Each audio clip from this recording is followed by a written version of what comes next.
Okay, we'll get started. Good evening, everyone. Thank you for joining us for the Ventura County Freight Corridor Study Public Workshop number 1. My name is Caitlin Brooks, and I serve as the Program Manager for Regional Transportation Planning for the Ventura County Transportation Commission, or VCTC. VCTC is the countywide regional transportation planning agency responsible for transportation planning, programming for local, state, and federal transportation funds, managing and providing transportation programs and services, and setting transportation priorities here in beautiful Ventura County, California. I'll start today's session with a bit of housekeeping, and then Sean Daly from Iteris will provide an overview of the Ventura County Freight Corridor Study. For today's virtual workshop, we'll be using the Zoom webinar platform to share a PowerPoint presentation that provides information on the Freight Corridor Study, followed by a questions and answers session. The Zoom webinar allows attendees to ask questions using the Q&A box located at the bottom of your screen. You may have to move your cursor to the bottom center of your screen to show the Q&A and chat box functions. You may submit questions at any time during the session using the Q&A or chat box function tools. The questions will be answered during the dedicated questions and answers period. During the Q&A session, you will also be able to raise your hand and be called on to ask questions verbally. Because this is a live webinar, please understand that we cannot control the audio or video quality on your device. And as such, we recommend that participants disconnect any unnecessary devices to avoid interference with audio and video quality. Attendees may view the webinar in either gallery view or speaker view. The controls to change your view are located at the upper right corner of your screen. Today's webinar is being recorded and will be available on the VCTC website for review. We expect the session to last approximately 50 minutes, depending on the number of questions we receive. To help us generate a sign-in sheet for today's session, please use the chat box to enter your name, and if you are representing a community organization, please include that as well. I would now like to introduce you to Sean Daly with Iteris, the transportation planning consultant who is preparing the Freight Corridor Study. Sean. Thank you, Caitlin, and thank you attendees for being a part of the Ventura County Freight Corridor Study. We're happy you can provide your input and guide how this study can give the county a unified direction for freight mobility. The Ventura County Freight Corridor Study is a joint study of 4 public agencies: the Ventura County Transportation Commission, VCTC, the Port of Hueneme, and Caltrans. They all partnered with the Southern California Association of Governments to identify and prioritize freight corridors for safer, more efficient, sustainable freight connections. And in this, we were talking to residents, businesses, and community groups to guide the direction of the study. We're available throughout the study to talk to you about your issues, comments, and questions. But this is our schedule, and it sort of lines up with our technical work so that we're coming to you for your ideas as we look at the data to develop solutions that fit within the values and unique conditions in different parts of the county. This is the first of 3 workshop events. Today, we're talking about the project goals and existing conditions. These give us ideas about what works and what doesn't work well. In March, we're returning to talk about specific needs and opportunities for improvements and how we're going to translate the study's goals into ways to measure the performance of various solution options, ensuring investments are spent in the right ways and in the right places. In April, we're putting it all together and presenting a draft study to you. And then in May and June, the study goes through the Ventura County Transportation Commission and the Board of Harbor Commissioners for presentation and approval at their respective public meetings. So what is the Freight Corridor Study?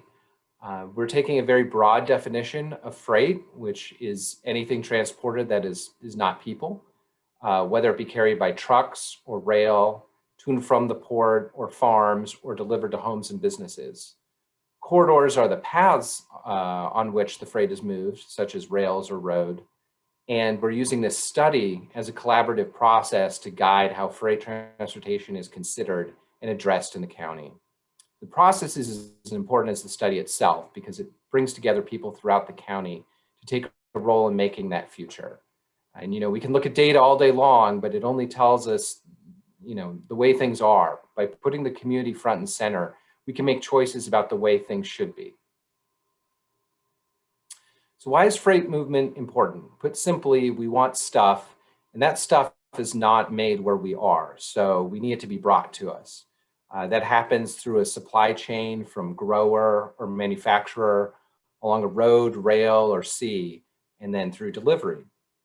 And that describes how consumers get goods. But at the same time, Ventura County is a major producer of agricultural and manufactured goods, most of which is shipped outside the county for sale. The transportation system makes the connections that make our economy work. And while it's important for our society to have an efficient freight system, we need to balance that with ensuring that we do so in a way that makes our communities healthier. Since freight movement is a major issue in the county, VCTC and its agency partners are taking a fresh look at these issues to inform investment decisions.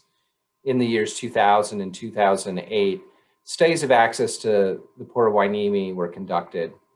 Those led to improvements along Rice Avenue as a port access route, which shifted the main truck route away from Oxnard Boulevard and is facilitating the transformation of Oxnard Boulevard into a main street in downtown Oxnard.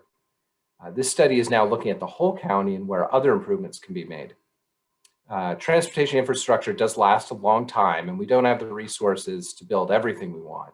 So we need to have a good understanding of the important freight corridors so that we can provide and prioritize investments to promote the county's industries and agriculture while being good stewards of the environment and mindful of the health of residents. We reviewed federal, state, and local planning efforts around freight issues to develop goals for the freight corridor study. The most common goals from these other efforts was to improve mobility and safety in the economy, the efficiency of the transportation system, asset management, and equity were the next most common goals.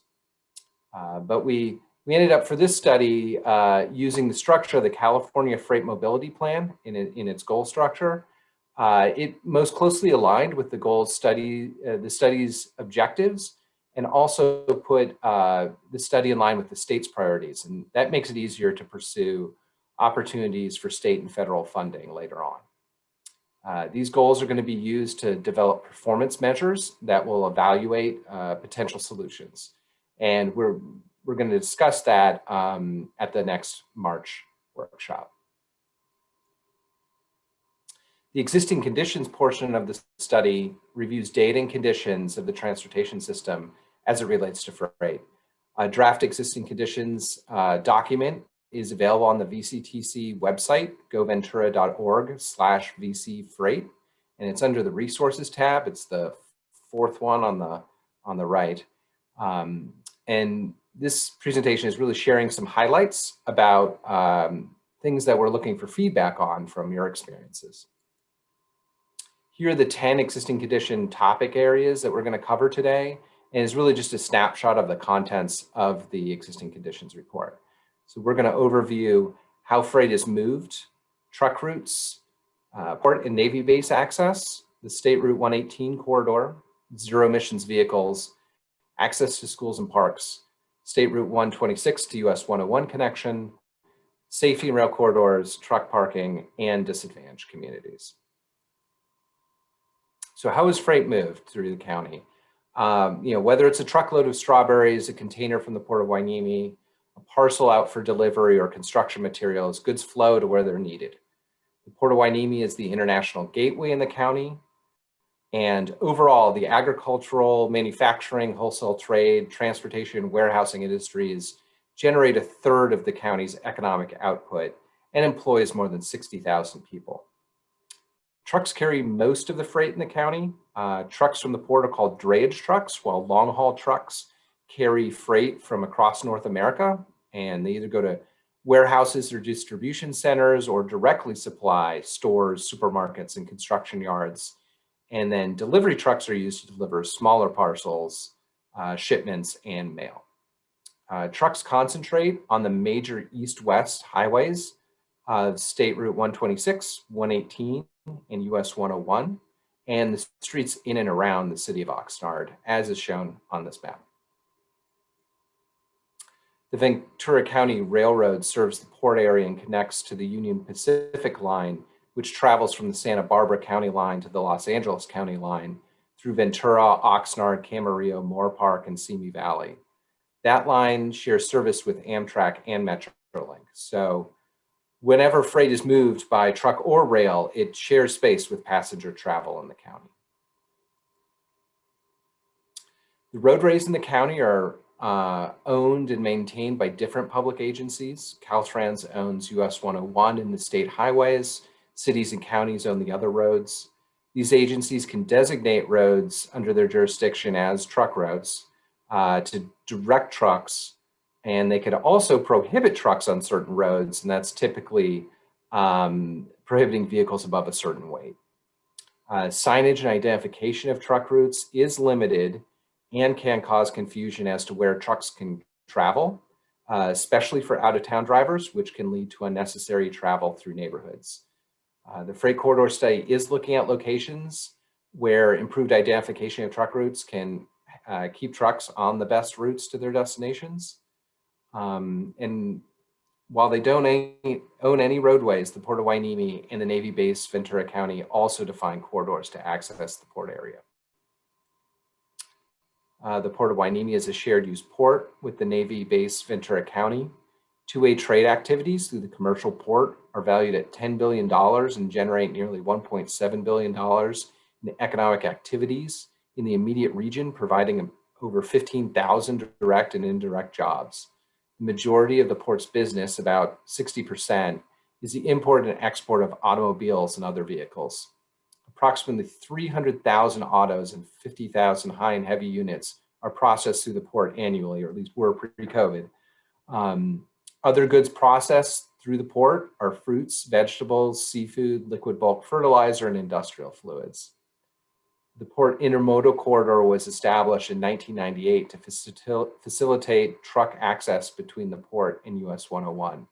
The primary corridor is Hueneme Road to Rice Avenue to the interchange at US 101, and a contingency corridor from Ventura Road to Channel Islands Boulevard to Victoria Avenue to its interchange with US 101.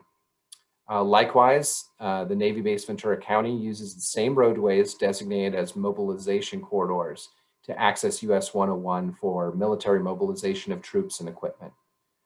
A major project in this corridor getting close to being constructed is the Rice Avenue grade separation project, which will raise Rice Avenue over 5th Street and the railroad tracks. State Route 118 is an important freight corridor that carries as many as 1,000 trucks per day end to end. It's a time competitive route as compared to US 101, and trucks can avoid the commercial vehicle enforcement facility in the Conejo grade along the US 101. The character of State Route 118 changes through the county from being a freeway in the Simi Valley area to Los Angeles Avenue and Moore Park to a rural 2-lane highway from Somis to Satakoy.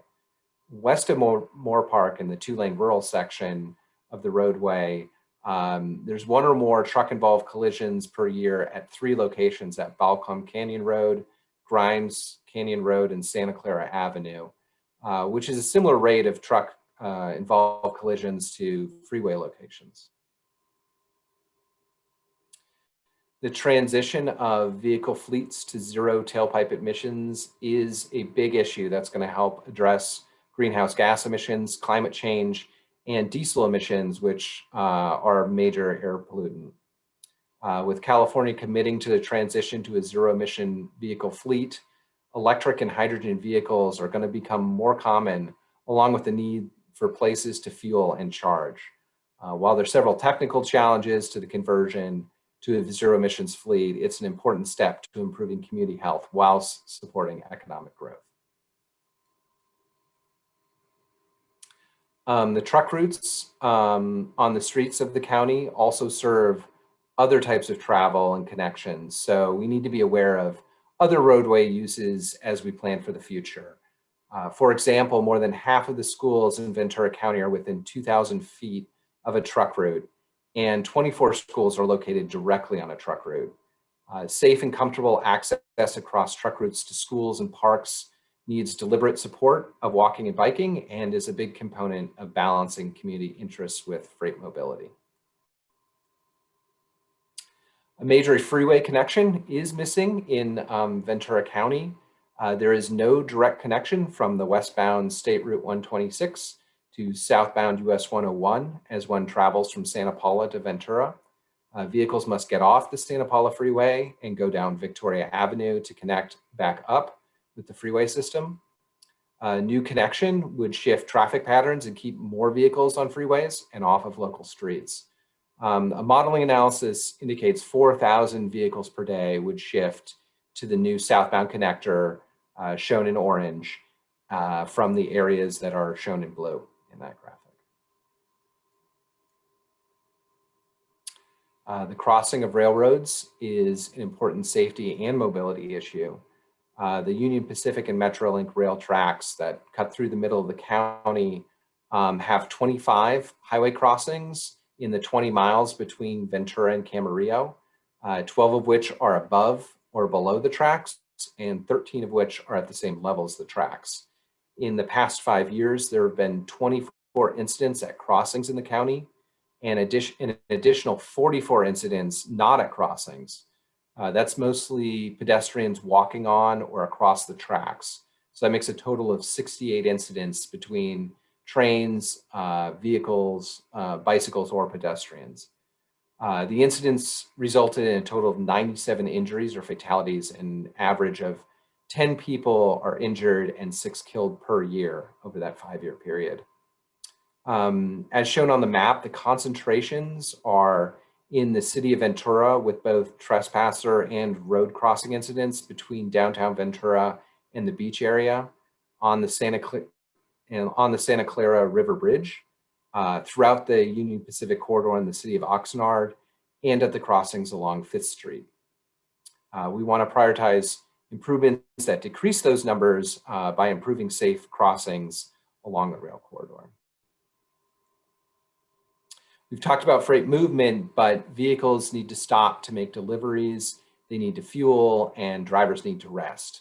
Ventura County has a shortage of truck parking. Typically, commercial truck parking is made available at public rest areas, truck stops, at highway wait stations, or in designated areas along highway roadsides. There are only 9 publicly available truck parking spaces in the entirety of the county. The next closest truck parking facility is 45 miles away in Castaic along I-5. Truck operators have new strict rules on work hours that force them to find parking within a few miles of timing out of their workday. With public facilities basically out of reach, trucks are forced to park alongside roadways. They're not designated or designed for truck parking.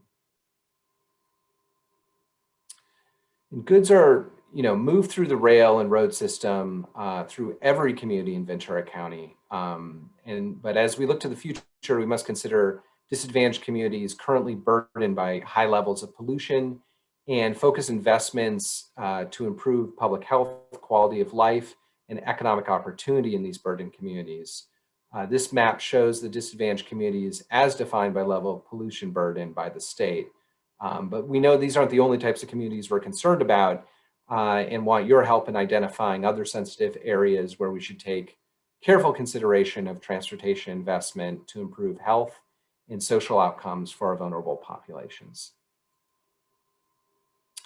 Our next steps are to listen to your questions and comments and build towards March, where we'll bring back specific opportunities and how we should best measure and compare those to develop priorities.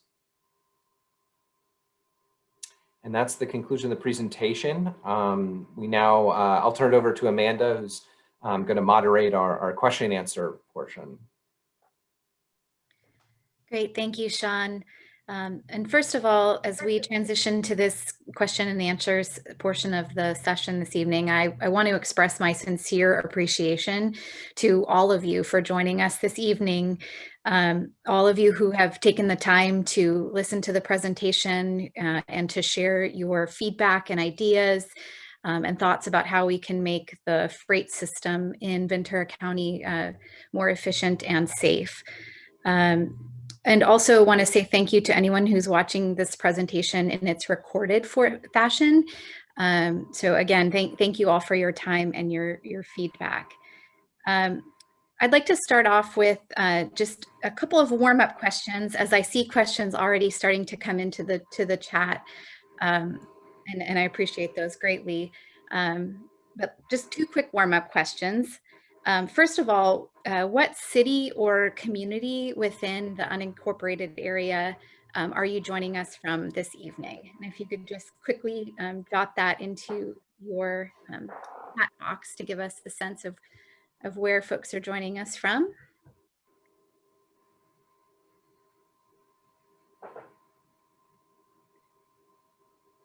Great, we're seeing Oxnard, Ventura, Moore Park, Santa Paula, Fillmore, Nyland Acres. Excellent. Thank you. And so it's good to see we have a good coverage of the different parts of the county. Also, folks joining us from out of the county as well, Santa Barbara and elsewhere. Second question is, what one or two words come to mind when you think of freight?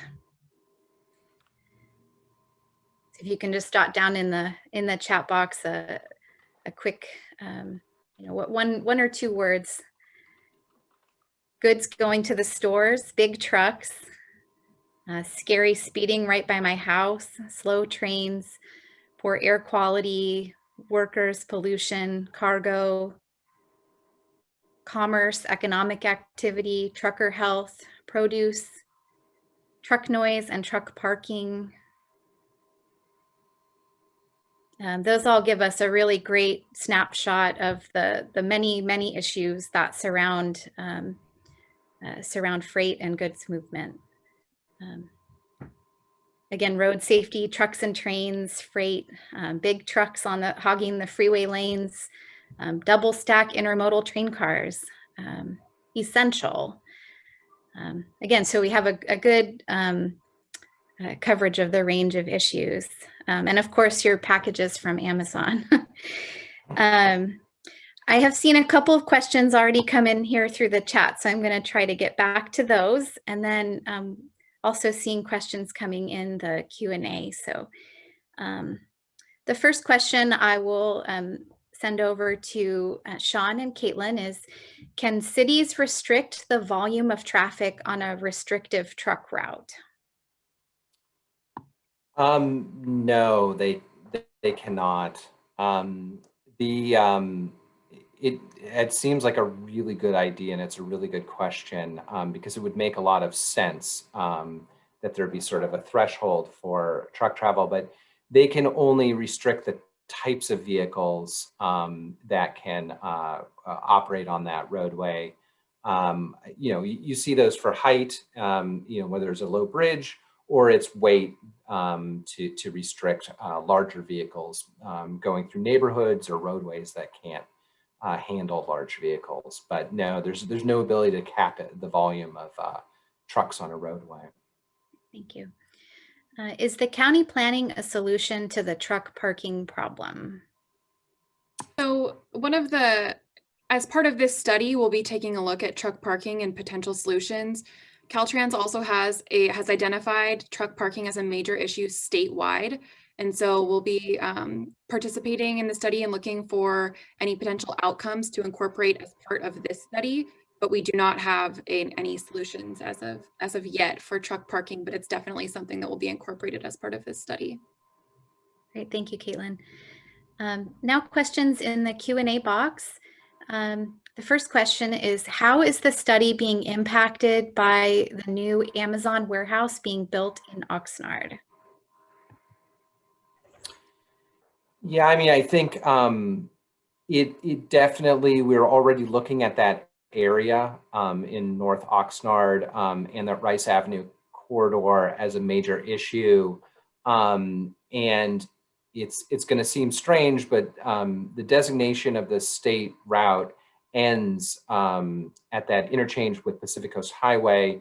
Well, actually a little north of there. Within the city of Oxnard, it's not Caltrans owned. And so you'll notice that the roadway is not in the best shape right now. There's going to need to be some investment in upgrading that roadway before it moves over to Caltrans ownership. And so the city and Caltrans are working towards that. And I think that part of the Amazon facility is helping to upgrade that roadway to prepare that. You know, I did look at it in terms of what proportions. I believe it's a 2 million square feet is proposed for that facility. And that's going to represent about 2 to 3% new warehouse capacity in the county. So it's a big new thing coming in, but it's also actually a pretty small part of the total warehousing that's already in place in the county. And there's warehousing throughout the county, actually. But we're looking at that area a lot. We're even looking over at the next interchange, the Del Norte interchange, which trucks use quite often. And you know, that balancing between that and the Rice Avenue interchange, I think, will be helpful to not overloading that in the future. Great. Thank you, Sean. I understand we have a hand raised. So I was going to call on an attendee live. If I can find the names move around sometimes. There. Dina Ontiveros, I just gave you the Hello. floor. Hey Thank there. you. Thank you very much. And thank you very much to the VCTC and staff for putting on this very important workshop. So I live near the intersection of Santa Clara Avenue and the 101 freeway. I'm also the president of the Nyland Acres Mutual Water Company, which is right on Santa Clara Avenue. And my concern is the heavy tractor trailer traffic from the 101 that either goes to the 118 or they use the 126. And this is a county road. It's very heavily used. I live here, and just a few minutes ago before this meeting started, I heard a tractor trailer honking at one of my neighbors, speeding and honking. There are residences right on Santa Clara Avenue. And we had a diesel fuel spill last year. I'm very concerned about the hazardous waste, the pollution, the speeding of the tractor trailers, myself driving at the speed limit, having the trucks lean into and practically tailgating me. It's very, very scary. There are lots of children who live in this neighborhood and walk on Santa Clara Avenue. And we have a park here, a brand new 2.2 acre park. So I really am asking the county, the VCTC to kindly consider making the route on Del Norte or 232, which is Vineyard Avenue. And in addition to that, I've been asking for at least 10 years, a pedestrian bridge over Vineyard. It's just really unsafe. And I'm very, very concerned about this being the so-called golden route. I hope it ends at Rice. And I'm sorry for taking up so much time, but this is an issue that is very personal and I'm very concerned.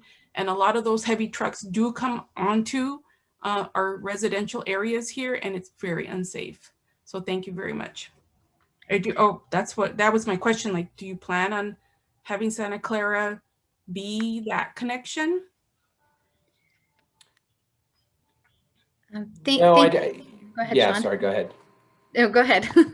Oh, I was just going to say, no, I mean, I don't think that we were, the study is really about like making a special new connection, but it is about basically exactly what you're saying about trying to better balance freight movement and community concerns. And so like looking for the types of outcomes are describing maybe the design of as we build and rebuild roadways that are, have better buffers, more space for walking and biking that's physically separated.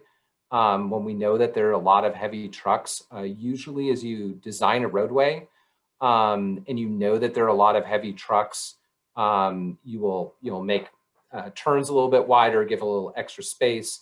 when you know that there's you know, a community right there, you'll give them extra space and buffer it. The problem is, you know, that road was, I don't know how old Santa Clara Avenue is, but I assume, you know, it's the 1940s and 50s. So it was a long time ago. And as we look forward to how these roadways are improved in the future, we want to definitely balance all of that. Thank you, Sean.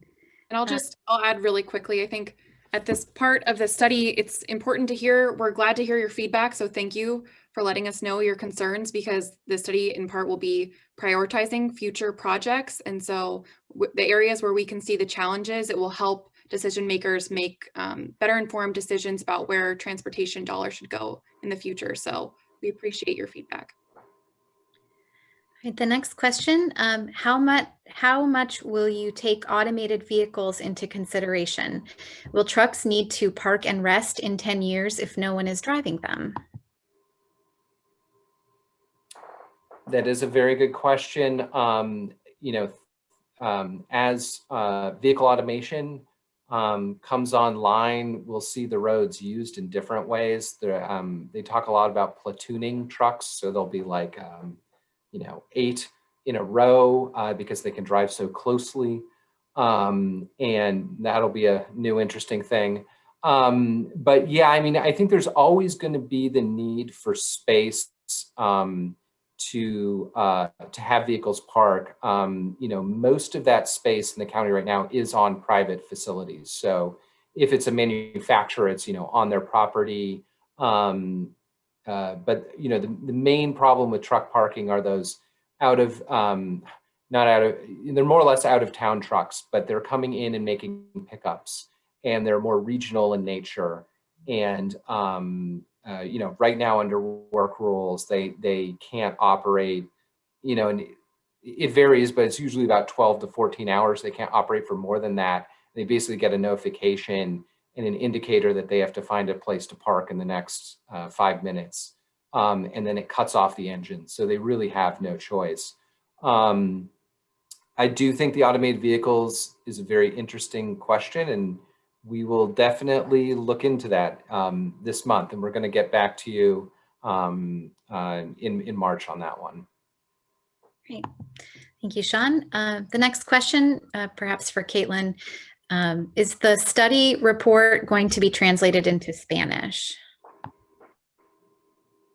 The entirety of the study we're not planned to translate into Spanish.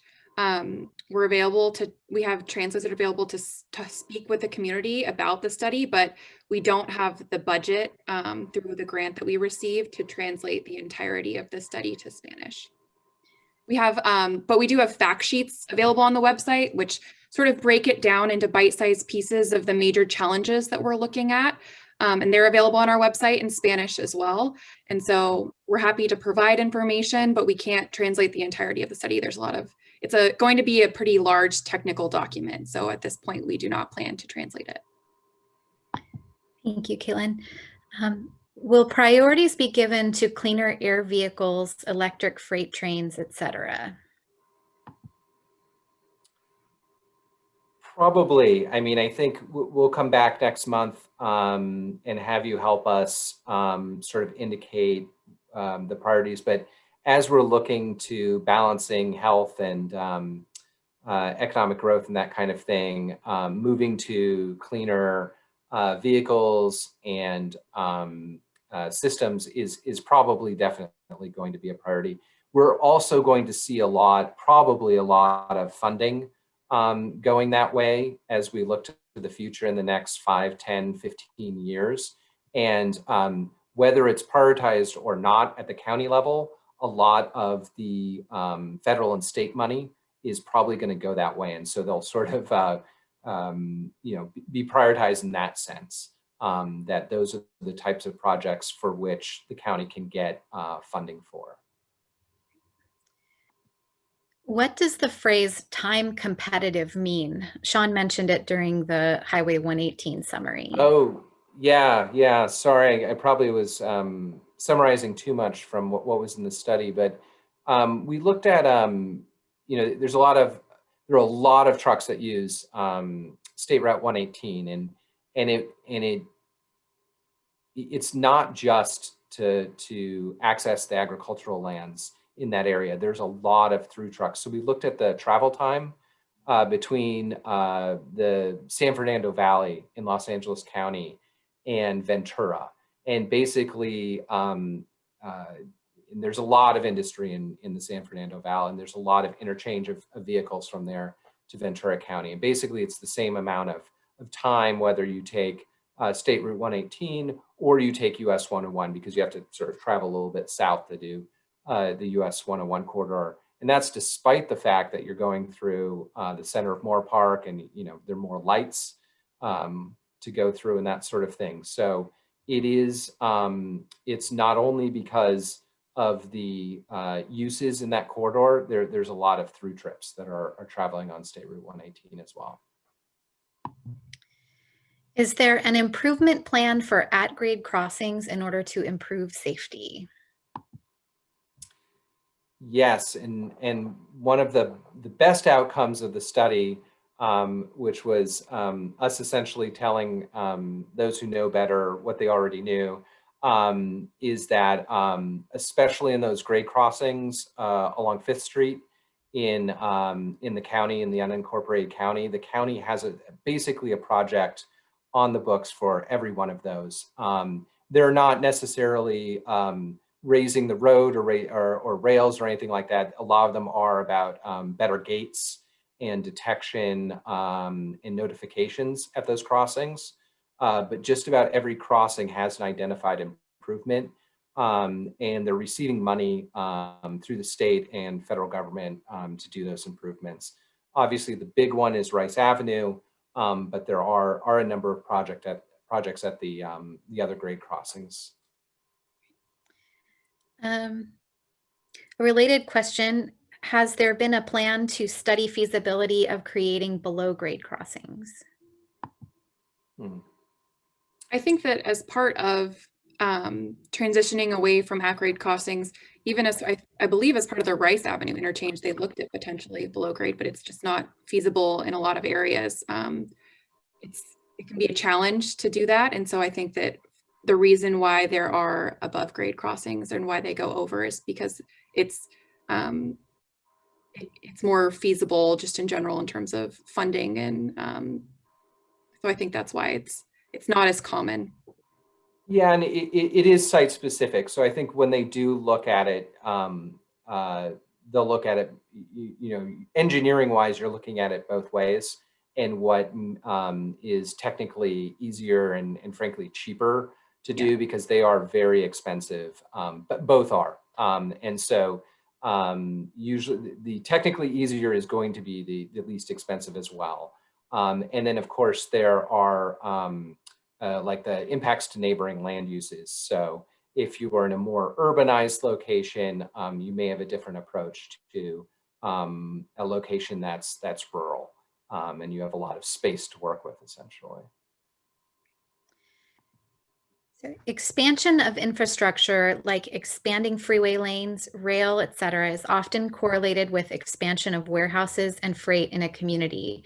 Does the county anticipate Oxnard becoming a hub for logistics similar to the Inland Empire? I don't know if I can speak to that. It sort of already is. There is a lot of activity in Oxnard currently. And any growth, I think, is just sort of along the lines of what's a lot of what's already there. But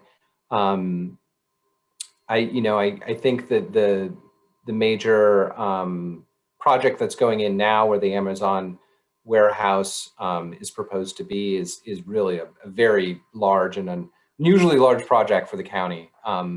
But I don't think that there's sort of going to be a wholesale change in land use, and a lot of that has to do with the protections on agricultural land in the county, which is a big benefit in maintaining sort of that strong agricultural economy.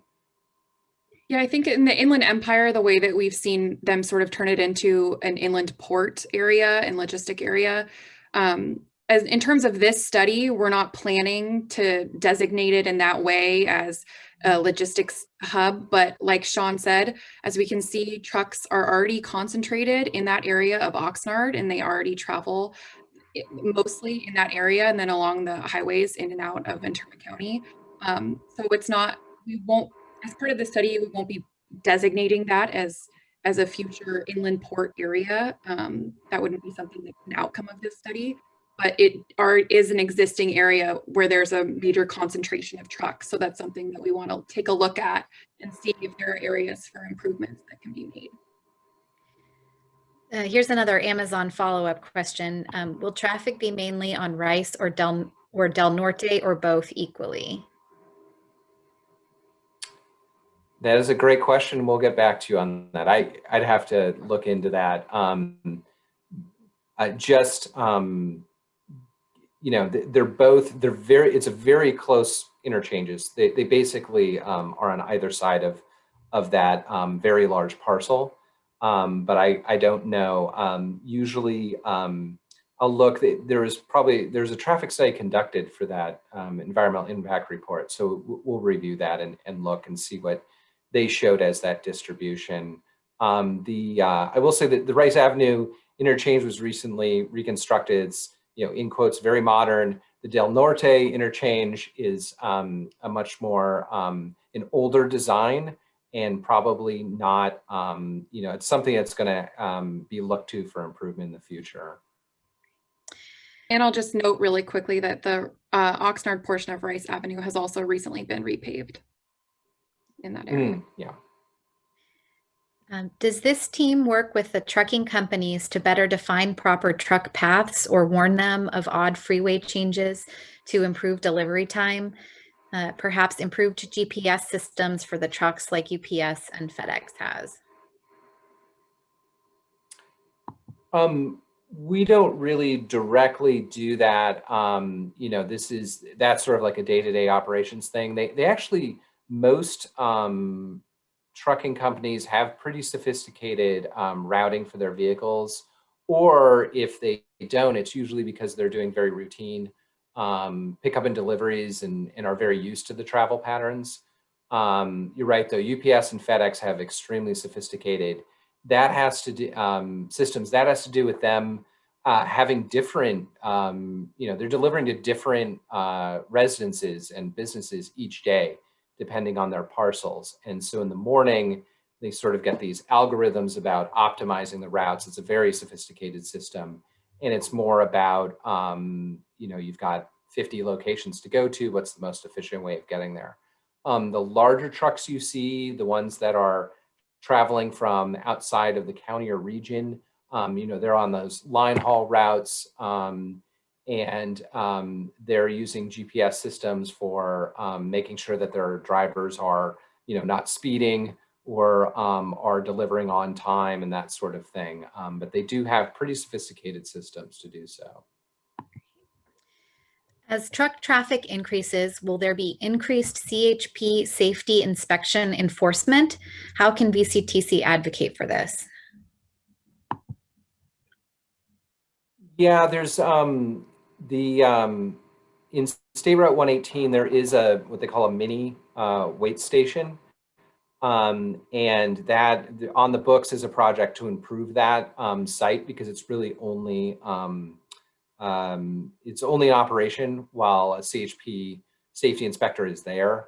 And even when that happens, there's really only capacity for inspecting one vehicle at a time. So there's an upgrade to that one. I haven't really looked into the details of that. There's something called a virtual weigh station, which can do sort of license plate readers, and they can make judgments based on the number of axles and the tires, and give notification.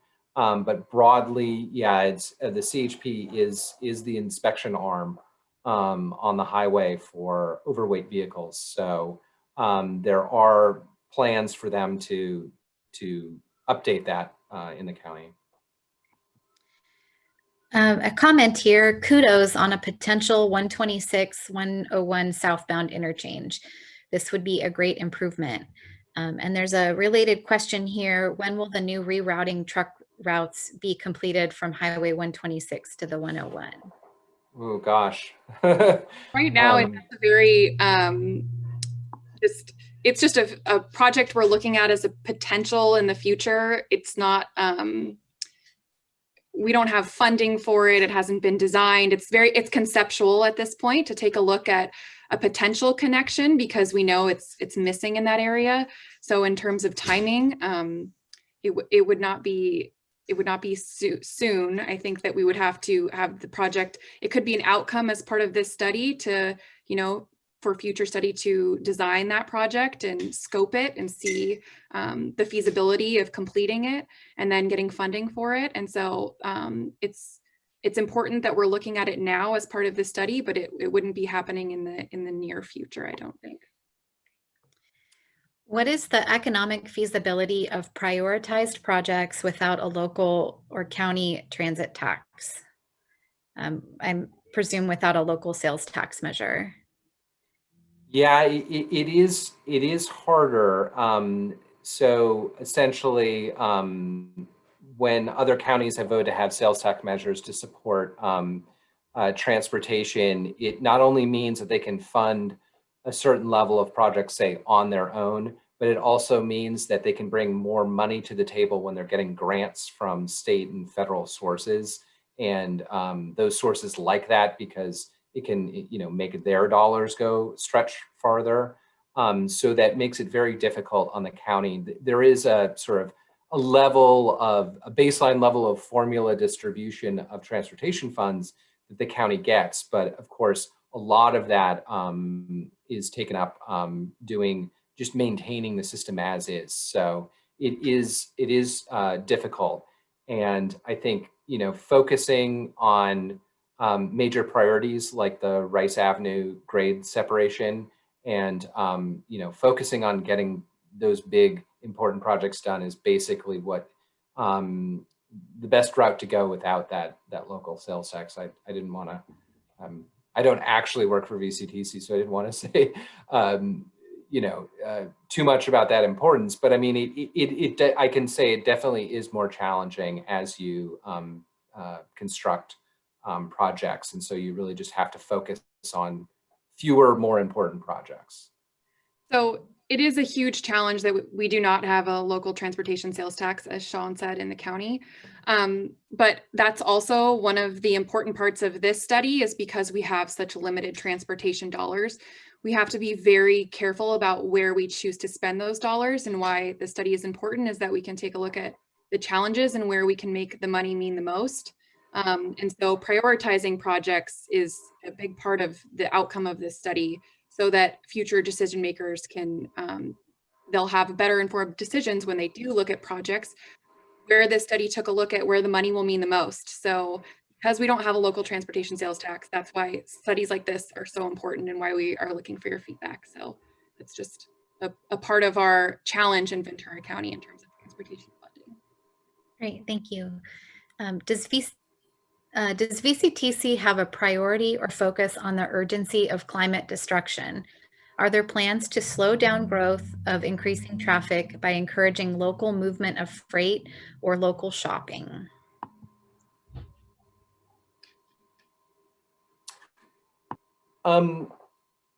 Yeah, generally, it's not focused on necessarily, in addressing climate change and greenhouse gas emissions, but also building, resilient transportation system for changes that we know are essentially going to come. We're not really working on the end of slowing down growth of traffic, but sort of moving the transportation system to be more sustainable. So whether that's the materials that are used, the height that we're building bridges, the state certainly is mandating a switch to zero emission vehicles, which is going to be very big. And in terms of supporting local shopping, I think absolutely. I think part of the priority here is looking at the community and ensuring that as much support to local businesses is ensured as we can. Can you identify where each truck traveling down the road originates from? Gosh, I wish we could.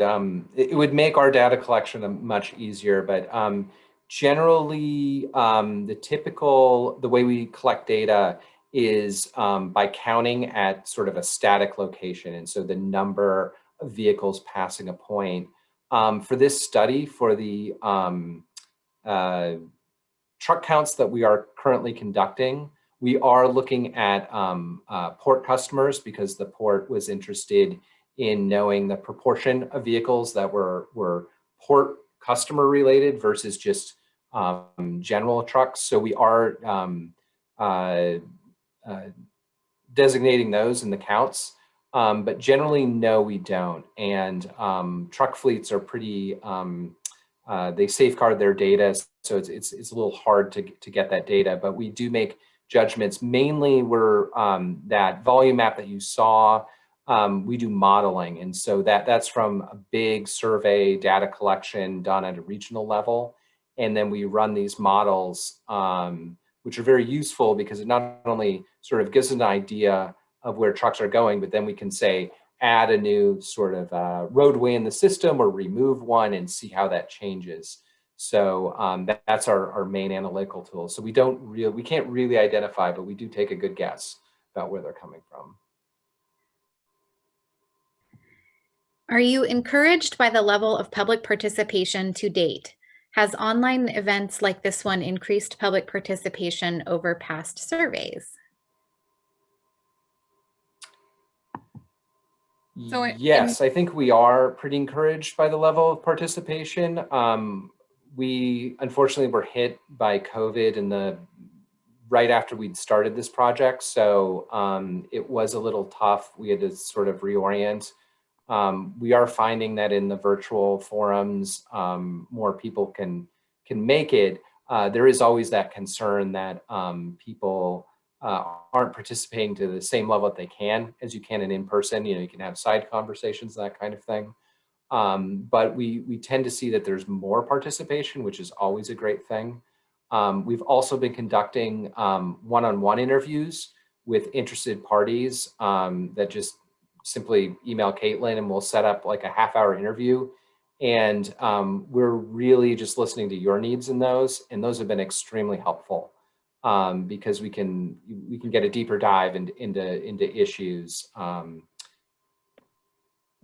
don't know if Caitlin, Yeah, I would say from what I've seen over the past year, it's been a lot easier for people, who work and they want to participate in the public process for studies like this. They can go in on Zoom and they don't have to physically drive to a spot in the county. So in that way, it seems like we're getting more people on in terms of the webinars than we did in in-person meetings, but I still miss the in-person meetings so that we can speak to everyone in person. But we are getting quite a bit of online participation and people filling out the surveys and emailing and calling. And so it has been nice to be able to reach people who might not have otherwise wanted to show up in person in this way. And then we can also post recordings on the website much easier, which gives people access to watch the meeting who couldn't participate in person. So that's been nice. The question is, I may have missed it in the presentation, but please remind me of the project prioritization process. And just by way of a time check, we are at 5:54 and we do have our Spanish session starting at 6 p.m. So I really, really appreciate all of the input and questions we've had. They've been really helpful in helping us to frame our next steps within the study. But do we have a quick overview of the project prioritization process? Yeah, you certainly didn't miss it. That is really going to be the next session in March. We're going to bring, like we had with the issues, I think we're going to try to distill those into more areas that have solutions attached to them, and then make judgments on the prioritization of those using the goals. And we'll have a lot more details in March, and you guys can help us sort of craft that. But it's going to be along the lines of balancing mobility and community needs, certainly, and safety. and make, so essentially we'll present that in March. One more quick question that's not really a quick answer, so we may have to get back to Ms. Marquez on this, but does the county have an emissions inventory specific to freight where they keep track of how much diesel pollution comes from the Port of Hueneme, agriculture, and soon Amazon? Ooh, generally, let me see. So emissions inventories, I believe the port does. I believe all ports do in the state, but that's really just going to be on their on-site activities. Their customers and the activities of their customers off-site are sort of a different issue. I'll look into that. I believe there should be levels of pollution, diesel pollution. There's certainly data on that from the state. That is, of course, a major component of air quality. And then we also had a question regarding passenger rail service from Montalvo Station to LA or Santa Barbara on a Saturday service. And I'll just quickly take this one. We have had plans with Metrolink to offer a Saturday service between Ventura County and Union Station and beyond. But because of COVID, there have been some changes to the schedule. So my apologies for not knowing the specifics on that, but I do expect that such a service will come back in the future, at least on a pilot trial basis. So with that, I'll turn the floor back over to Caitlin for any wrap up or next steps. Thank you, Amanda. So the schedule and upcoming workshops, our next public workshop will be held on March 18th and will focus on vulnerabilities and opportunities. And our third workshop will be on April 15th and will present the draft corridors study for feedback. We have all of this information available on our website, goventura.org/vcfreight. If you would like to submit additional questions, you can send them to my email on the screen. It's also on the website. And on behalf of VCTC, we really appreciate your time this evening. Stay safe. We look forward to receiving any and all questions and feedback that you can share. If you didn't get it in on this workshop, we're happy to hear from you. So please send me an email, give us a call, and hopefully we'll see you at our next workshop on March 18th. So thank you, everyone.